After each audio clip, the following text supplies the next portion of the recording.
የትግል መድረክ ነች በሚለው ዛሬ የት እንደምገኝ እኔ ራሱ አላውቀውም።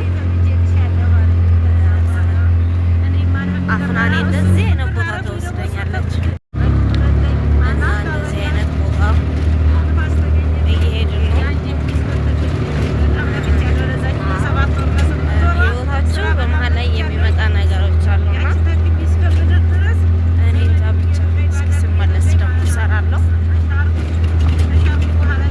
በጠዋቱ እንደዚህ አይነት ቦታ እየሄድኩ ነው። ሰፈሩም የምታውቁት ልጆች ካላችሁ ይገባችኋል። የልጅ ነው ፈተና ነው።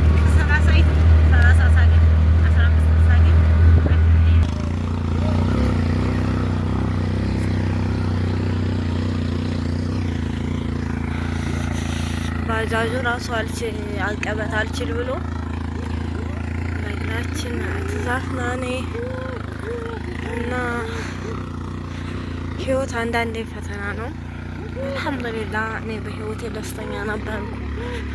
አላህ ደግሞ ያው በልጄ እየፈተነኝ ነው። አለኩል አልሐምዱሊላህ።